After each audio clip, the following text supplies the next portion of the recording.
Good morning, guys. Today is my day off and I'm gonna make this day very productive. Very productive talaga. Today, magpo-post ako ng mga available natin na jewelries kasi yung first batch nga natin, nasabi ko na ba to? Kasi yung vlog kasi natin pa konti-konti lang each day ba? Kasi more on work talaga tayo kaysa sa pagba-vlog. So, ayan. Today, yung first batch natin ng mga items na deliver na, yung order ni Michelle. So, yung second batch, guys, is gonna be this March. Sana dumating na din yun kasi mga pre-ordered items yun. So, ayun na nga. Balik na ako sa aking pagbibusiness. And I'm not really sure how this is gonna go, but that's okay kasi this is gold naman. So, whatever happens, if ever mag-stop man ako, at least yung gold is for sure in the next few months or in the next few years, tataas naman ang value niya. So, maganda siya na investment at maganda siya na business. So, ipopost ko itong mga items na ito and hopefully, ma-sold out. Ito kasi konti lang naman to. Konti lang naman yung na-order niya.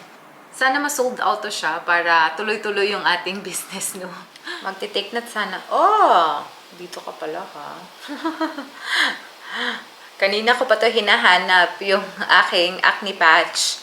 Tapos nawala siya dito sa aking sa aking chin. Ay, nag-migrate pala siya.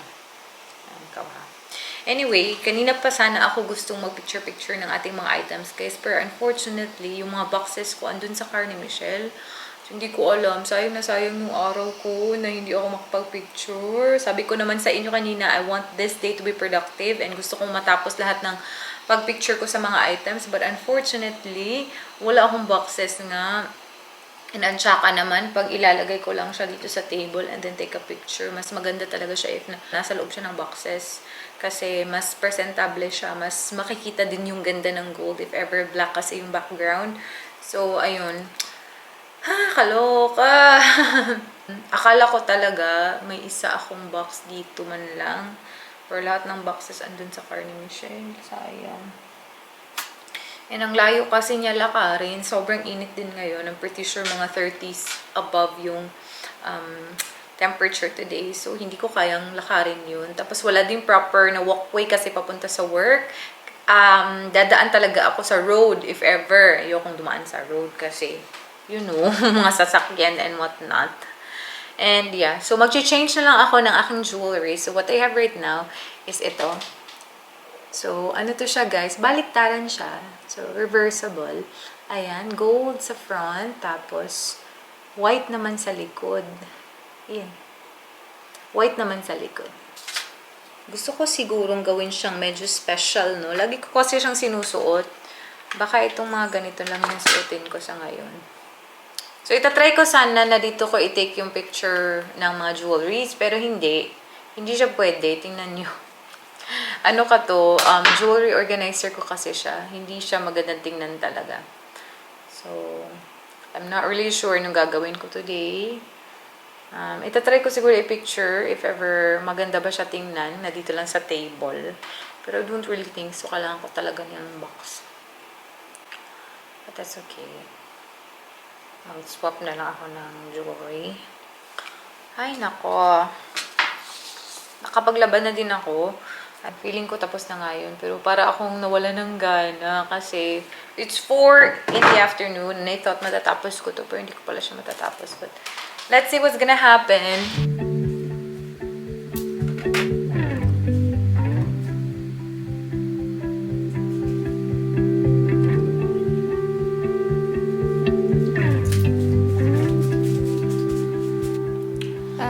Nag-try na ako ng 2 black na tops, guys. Ginawa kong parang background ng aking jewelry. Pero hindi talaga siya maganda. Maganda talaga yung nasa box. So, ititigil ko muna kasi wala.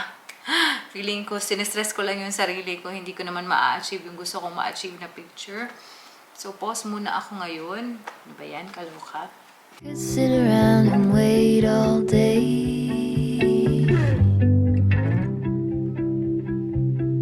You lay easy on my mind, like a candle I just burn away.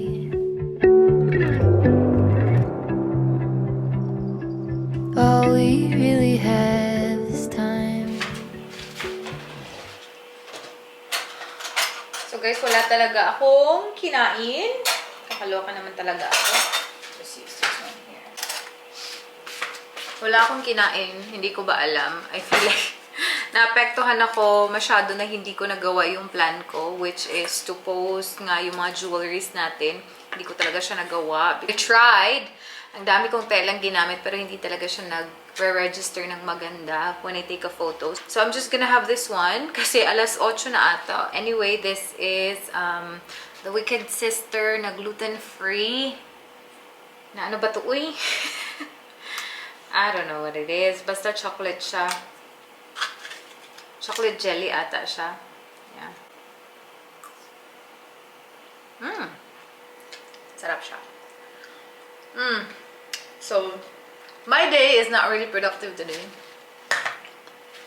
Nagpadala ako sa emosyon. I was disappointed and wala tuloy akong nagawa. Nagpo-phone lang ako. But anyway, it's 8:27. So, I'm gonna try to edit. I'll try to transfer files and then edit. At least man lang may magawa ako today. But yeah, this is good. Sarap.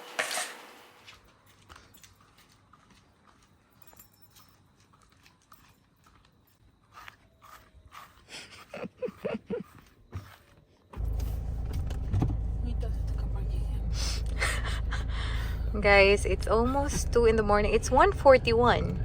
Yeah. It's 1:41. And we are on an adventure. May tripping kaming dalawa ni Michelle. So guys, ang car na to ni Michelle is merong self-parking. And andun lang kami sa bahay, wala kami masyadong ginagawa. Sabi niya, matry ko nga yung self-parking ng car ko. And you had this car for how many months na, day? Sometimes. Ilang months na niya ito na car. Tapos, hindi pa talaga namin na-try yung self-parking nito. So, ngayon ang tamang oras. 1:42 Just fine for in the morning. Find a working spot. So, papunta na kami sa work. Malapit na kami sa work. We are very close to the hospital. Kasi andun yung may sasakyan. Ayan, there's 2 cars there. There's 1 car. Clear. Dito sa kanila. Guys, andito talaga kami sa hospital. Sa likod ng hospital, dito kami nag-ano. Parking possible, go for Oh, there! reverse Ah. and release the steering wheel. Holy shit! Be careful. My car. Yeah. Ay na. Oh my god! Go car. Like wait. Wa siya kita ng kahoy ganiya. Assistance needed kinay kahoy. Ni The pistol. position siya. Just didn't see the Ano. tree ahead. Ooh, that's really cool. Saan siya parallel? Ooh. So Michelle is just controlling the brake, pero siya na yung nagsisteer. It's amazing.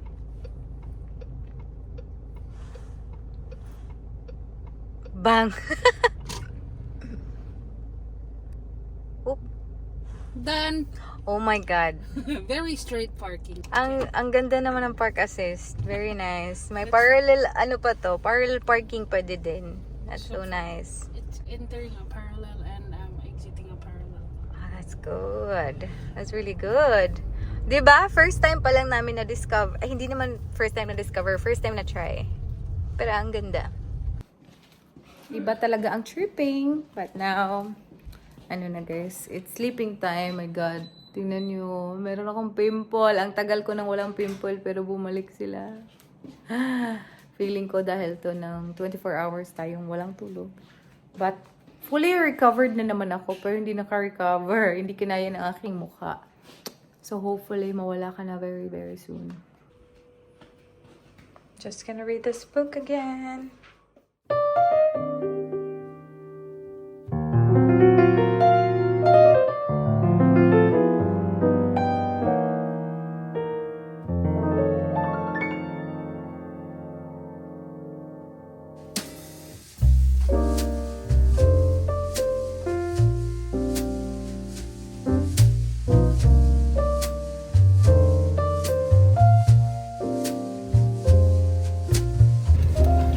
guys, I'm gonna send my first parcel, first order kagabi. So ngayon day off tayo. Send ko na yung package natin.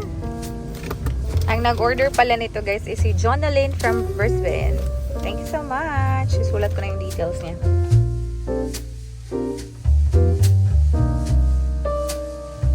Guys, akalain nyo na close sila ng 1 p.m. on Friday. So hindi ko siya na-send. Ano ba yan? So, sa Monday ko na to siya masisend. Sayang naman. 1 p.m. talaga on Friday. Kaloka.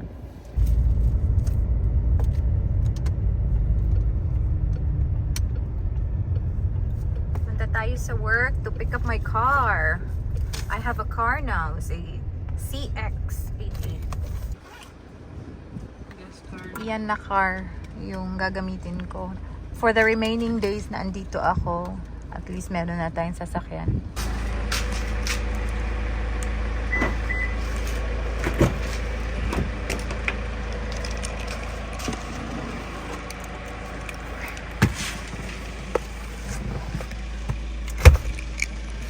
Aray, init naman. Ooh.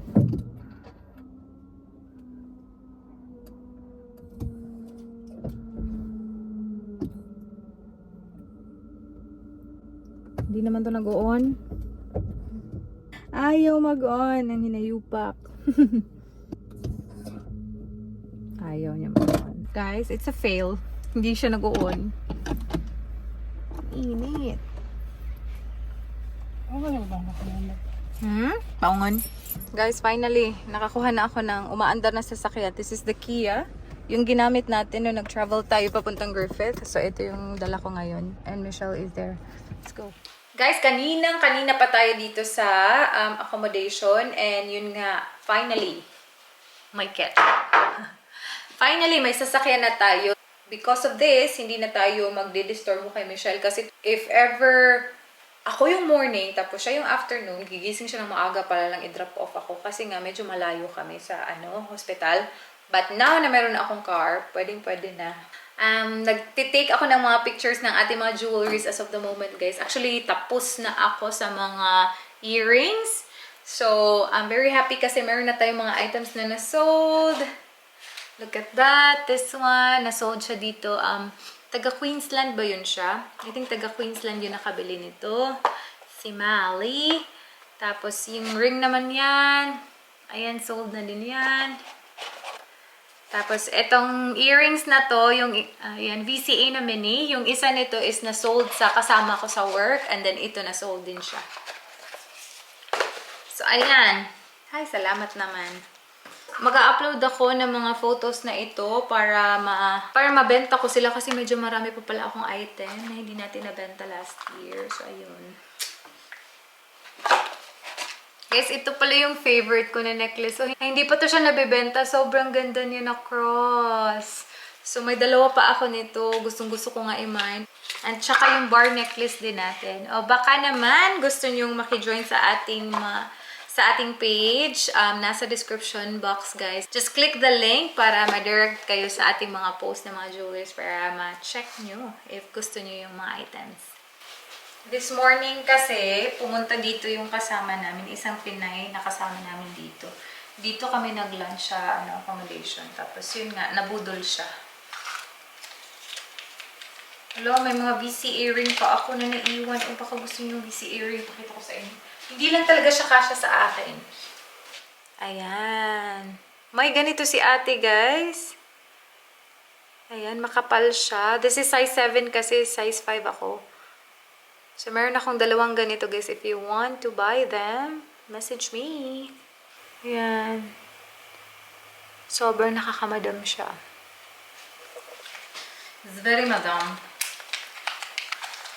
Nakapost naman ko sa mga...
Guys, ano kami ni Michelle, nag-watch kami ng RuPaul's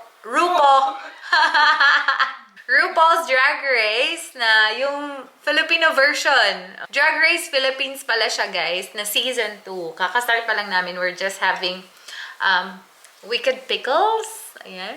And then, naka-charge kasi itong camera ko. So, dun kami. Bye.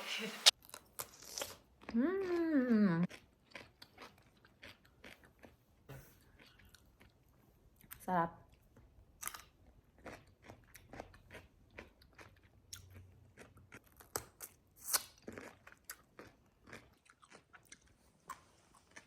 There you go. Guys, nasold na naman yung ating nut set. Pakita ko sa inyo. So, nasold out na siya, guys. Grabe, kinikilig-kilig talaga ako pag na may nasosold sa ating mga items. Kasi pinaghirapan ko talaga siyang picturean and whatnot. So, ayan.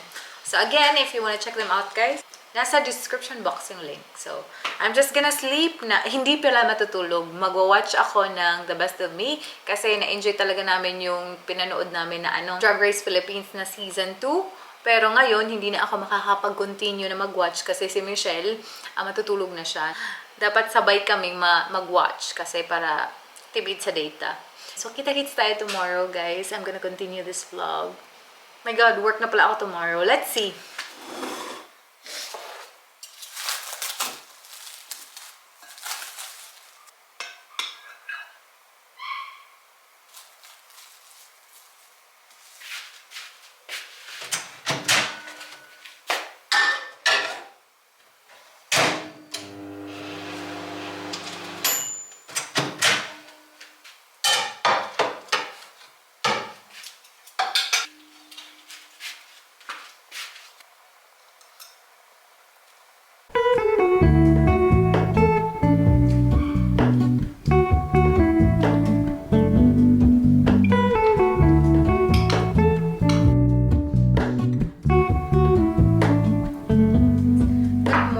Everyone, today is another work day and ewan ko ba ay hindi ko pa na-share sa inyo, guys. So supposedly we are gonna finish in how many days na lang?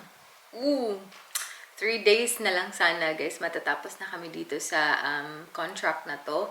However, because medyo matagal yung feedback ng consultant namin regarding our next contract, so nag-aantay pa kami up until now, wala pa kami contract next. Nag-extend na lang kami dito ng another week kasi twice na din kaming inask ng manager dito na mag-extend kayo please kasi wala daw silang mga ED nurses na nakuha.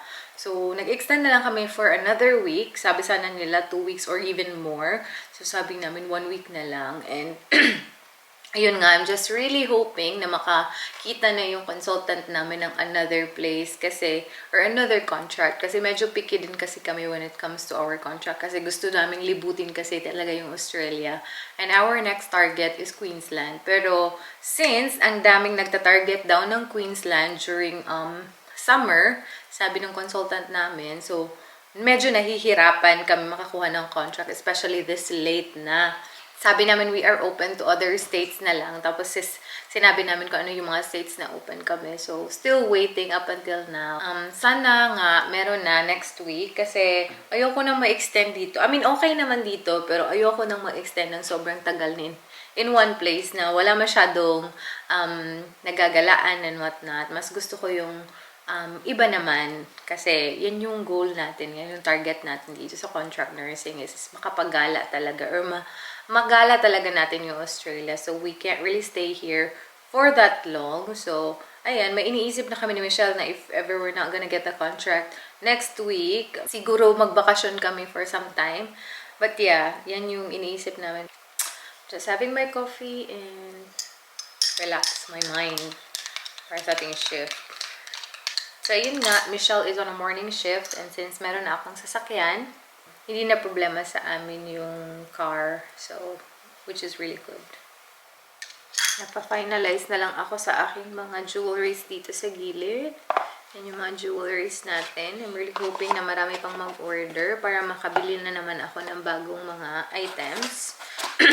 Yung mga items ko kasi, yung last year pa na mga items, guys, yun kasi yung mga mabibigat talaga na mga, what do you call this, mga jewelries. So, you like mga earrings nila, sobrang mamahal. So, medyo mahal din talaga siya na binibenta ko ngayon. And siya yung pinakamatagal na bibenta. Pero sobrang gaganda ng quality niya. Yung mga earrings, sana mabenta ko na siya para mag-rotate yung money natin and buy na tayo ng panibagong mga designs and mga bagong jewelries. Pero yun, sobrang gaganda sana nila. Hindi ko kayang i-mine lahat. Naka-mine ako ng dalawa nun. Yung, ipakita ko na nga lang sa inyo. Para maintindihan niyo. Nakita niyo naman siguro ako nagsusuot ako ng ganitong earrings. This is very nice na thick na hoop. Yeah, ito siya, medyo mahal to siya, 350 kasi to siya. Tapos na-mine ko na yung isa nito, pero meron pa yung isa na iwan. And especially this one, nag-mine na din ako nito, na-mine ko tuloy yung dalawa. Yun, at saka ito, na-mine ko din ito. Baka gusto nyo mag-twinning tayo. This one kasi, yung bubble kasi niya, sobrang thick. So, kaya mabigat talaga siya. Thick din kasi talaga yung bubble niya. Hindi lang siya yung sobrang gaan na bubble. So, ito yung bubble na hoop din siya. Hindi naman siya to the point na nagiging huggy siya. Maliit lang siya na hoop. So, meron din akong ganito. And this one is 325. Sobrang gaganda sana ng quality. Kaya nga napamine ako nito. So, meron akong ganito at meron din ako nung makapal. So, ayan yung mga items na medyo matagal. So, sana mabenta natin yan as soon as possible. Hindi ko pa pala na-post yung ating mga rings. Yung mga rings natin in New Zealand dollar pa yun. Lagi na lang ako nag-iisip ng negosyo. Negosyo pa more. Iniisip ko talaga. This past few days, na busy talaga ako dito sa negosyo natin. Pero, ano ba yung gagawin kong negosyo? So, ito na lang kasi medyo struggle yung live selling. Paano naman yung live selling, diba? Pero namimiss ko. Sa totoo lang, namimiss ko talagang mag-live selling. Unfortunately, yung mga New Zealand natin na miners, hindi na sila masyadong bumibili kasi because of the shipping fee, $20 kasi. So, ayun. Sayang yung mga suki ko sa New Zealand. Okay lang naman. Like, it's good, right? Like, he's very organized, but sometimes he goes, get ready in 10 minutes, we're gonna check this car out. If you feeling mo siya yung busy na. Kaya. Alam mo, sinabihan niya din ako